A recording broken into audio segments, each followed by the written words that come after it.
Mamães, deixa eu falar uma coisa muito legal para você. A Vila dos Sonhos está fazendo o sorteio de uma semana na colônia de férias de lá. Você pode entrar ainda agora, rapidinho, porque o sorteio acontece hoje, tá? Entra lá no Instagram que tá aí no seu vídeo, que é o da Vila dos Sonhos, para você concorrer a uma semana naquele lugar lindo, maravilhoso. Lembrando que nesse mês de janeiro, pela manhã, tem umas oficinas muito legais, oficinas de tecido, oficinas de pintura, onde a criança se diverte e desenvolve várias habilidades. E à tarde tem a colônia de férias, que nós já mostramos aqui o tanto de coisa bacana que a colônia de férias trabalha. São atividades, teatros, jogos interativos. Eles promovem toda aquela socialização com as crianças. É muito legal, muito bacana. Então, se você voltou de viagem, o filho tá aí em casa a tarde inteirinha, não perde tempo não. Vai lá na Vila dos Sonhos, aproveita bastante a colônia de férias de lá e lembra do sorteio, tá? Entra lá no Instagram que você pode ganhar uma semana nessa colônia de férias linda, maravilhosa. Lá é muito bacana. E no nosso quadro Meu Filho, Meu Milagre, nós vamos mostrar a história da mamãe Tuane. Ela ouviu de vários médicos que ela deveria interromper a gestação porque o seu filho tinha uma síndrome que era simplesmente incompatível com a vida, mas ela não desistiu em nenhum segundo e hoje o filho dela é a alegria da família, acabou de completar um aninho. Vamos ver.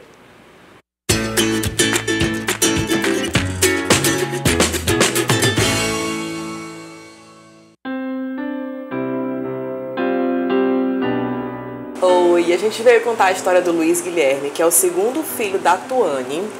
E ela estava contando pra gente, quando estava com 23 semanas de gestação, foi fazer os exames de rotina e aí descobriu que ele tinha um grave problema no coração. Foi isso? Qual a síndrome que ele tem? Ele tem uma cardiopatia, né, congênita chamada síndrome de hipoplasia do coração esquerdo, que é uma síndrome que acomete toda a parte esquerda do coração. Considerada grave? Gravíssima. É a mais grave de todas. A mais grave de todas? De todas as cardiopatias. E Tuane, depois que você descobriu, alguns médicos te aconselharam a interromper a gestação? Sim, por conta da gravidade do problema, um dos médicos chegou a me dizer que era um problema incompatível com a vida, né? Como o lado esquerdo do coração é o lado mais importante, que é o lado que leva sangue para todo o corpo, inclusive para o próprio coração, ele disse que por conta disso não teria como ele sobreviver. Então ele aconselhou que a gente interrompesse. E aí, o que passou na tua cabeça nessa hora? O que passou, nenhum momento eu pensei em interromper a gravidez. Nunca, né? Nenhum momento. O Luiz Guilherme, ele foi uma criança muito esperada, bem desejada. E foi um motivo de alegria para a nossa família. Então, o que a gente mais queria naquele momento era salvar a vida dele.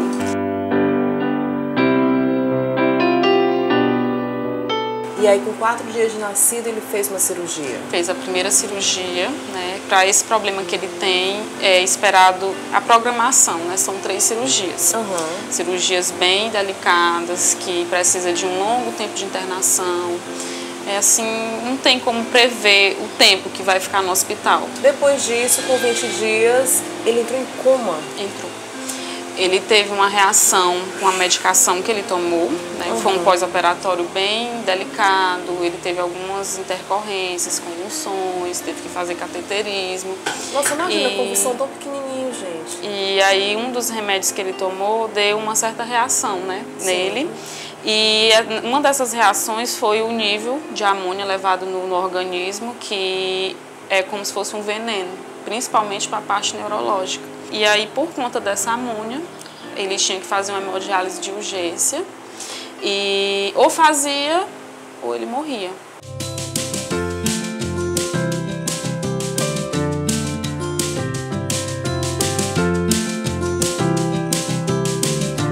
Esses dias, como é que ficou o teu relacionamento assim com Deus, tua fé? Você tava se apegando a ele com tudo? Até me arrupei. Desde quando a gente soube o problema do Luiz Guilherme, a gente nunca abandonou nossa fé. A gente sempre teve confiança. Meu esposo sempre me passou força, sempre disse, ó, a gente vai conseguir, vai dar tudo certo. E a gente sempre procurou confiar.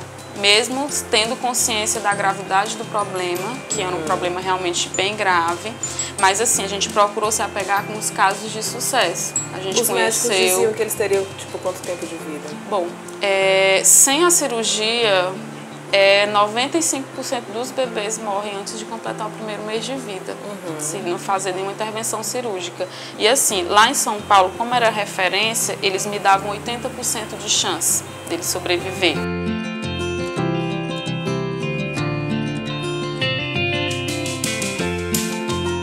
Ele tem um problema cardiopata super grave, ele foi operado com 4 dias de nascido, teve um coma com 20 dias e amanhã é a festa de aniversário dele. De 1 ano. Que delícia! Um ano tão esperado, que eu falo para todos que não é uma festa de aniversário, é uma realização de um sonho pra gente.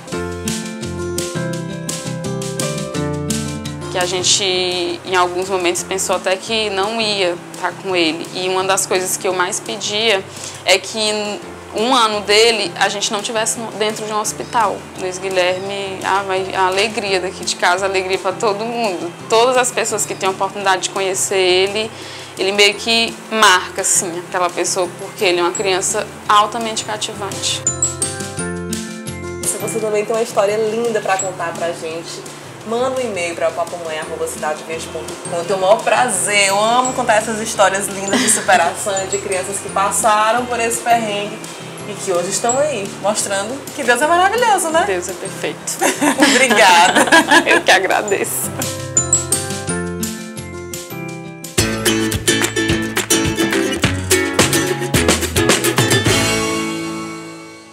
Ai, que bacana. Obrigada, Tuane, por ter dividido essa história com a gente. Se você também tem uma história linda dessa ou conhece alguém que tenha, entra em contato com a gente lá no nosso Instagram, @AlinePapoMãe. Eu amo muito contar essas histórias, tá bom? Vamos voltar a conversar agora com as nossas profissionais, as nossas especialistas. E quando o bebê, a criança, prefere a babá do que a mãe? Não, não quero a mãe não, quero a babá. O que acontece às vezes isso também, né, gente? Às vezes, vocês já viram, a mãe passa, tadinha, tanto tempo fora porque ela tem que trabalhar e aí a criança acaba se apegando mais a babá do que a própria mãe.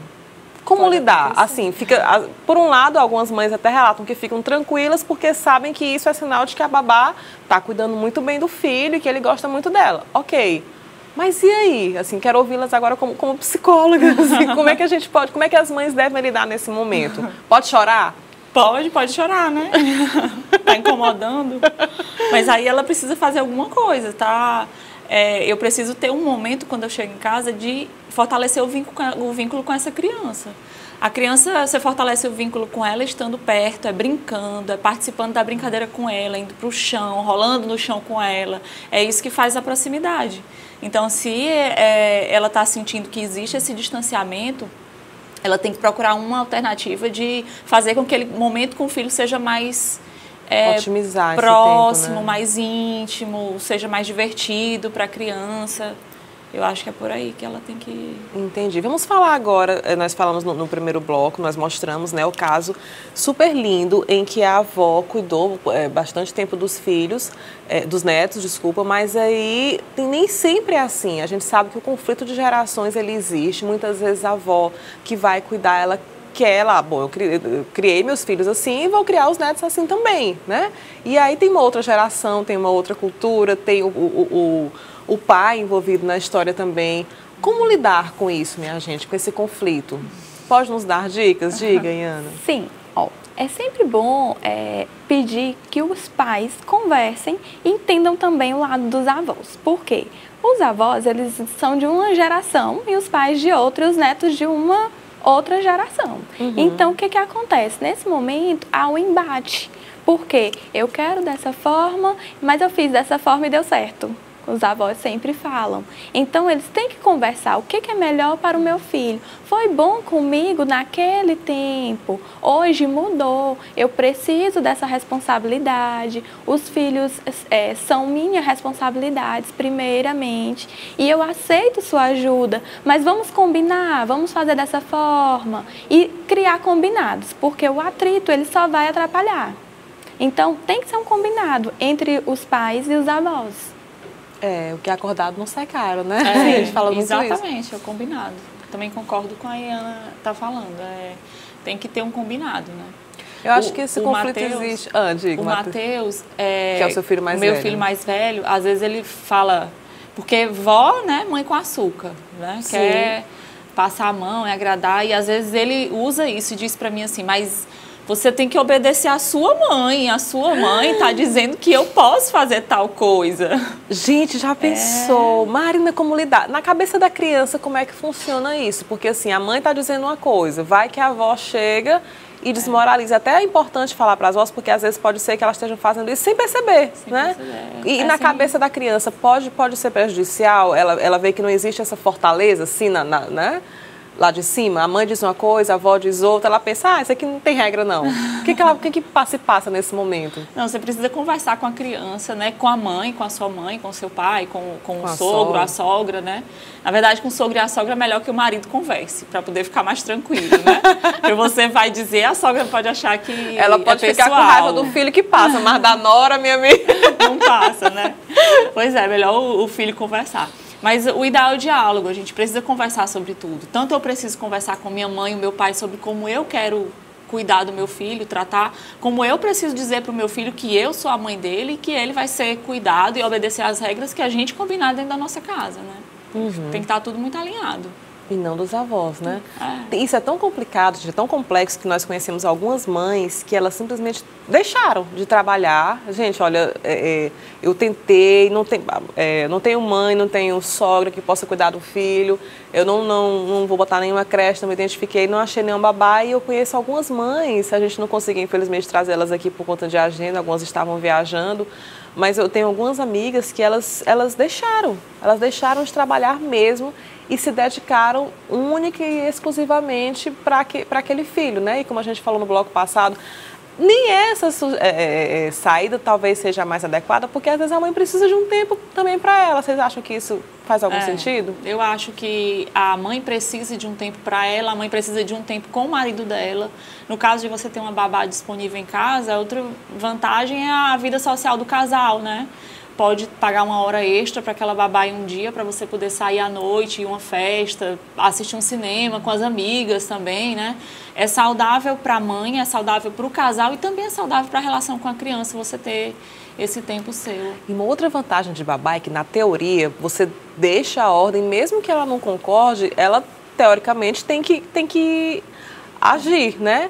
E o vô e vó, se a gente disser assim, não dá o chocolate, mas só uma vez pode. É meu filho, às vezes tem essa... mas eu acho que é importante também ele comer esse chocolate que a avó vai dar, né? Porque a casa da avó é a casa da avó. A gente teve casa de vó também, né? Sim, e a gente não adorava ir para casa da avó. Sim, podia fazer tudo. Então, faz parte do desenvolvimento da criança, tudo. A regra em casa e a rotina quebrada na casa da avó, né? E para isso você precisa ter uma rotina em casa. Você precisa ter uma rotina em casa, ter uma rotina de alimentação correta para poder ir para casa da avó no final de semana e quebrar tudo isso. Que adorei! Não é? Gente, Marina, você agora já estou muito mais tranquila, faz todo sentido, não né? Porque a criança vive essas duas etapas, né? Esses dois momentos. Nesse momento também que a mãe deixa tudo para cuidar do filho, muitas vezes ela acaba sendo super protetora. E acaba ocasionando outros problemas, a superproteção, não deixar sair sozinha, ficar muito ligada à criança e a criança muito dependente, sem conseguir fazer o que ela realmente já pode fazer naquela idade, mas a mãe o tempo todo super protegendo. Então, esse tempo com outras pessoas fica muito interessante porque ela vai ter que dar o jeito dela para resolver certas situações. Gente, que coisa boa ter vocês aqui. Só finalizando, Marina, fala um pouco mais sobre o seu treinamento. Qualquer mãe que achar, olha, tem essa babá aqui, quero levar para um treinamento, como é que funciona? Ela passa o dia inteiro lá treinando com você, demora quanto tempo, como é? Eu vou na casa da babá, da mãe.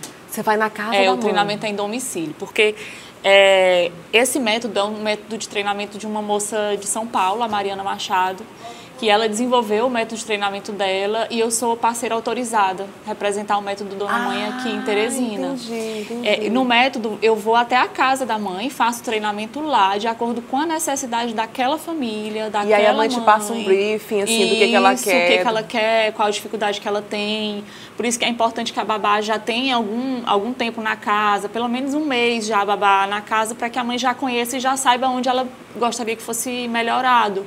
E aí o treinamento individual domiciliar, eu consigo ter um resultado melhor do que um treinamento coletivo. Né? Porque eu estou falando especificamente para aquela babá. Muito obrigada por vocês terem aceito o nosso convite. Esse foi o nosso programa. Nós falamos sobre onde e como, com quem deixar os filhos quando acaba a licença maternidade. Se você quiser rever tudo que tem aqui, entra lá no nosso aplicativo CV Play. Qualquer dúvida que você tiver ou sugestão de pauta, eu vou adorar receber. Entra lá no nosso Instagram, que é o @AlinePapoMãe. Eu te espero no próximo domingo. Até lá!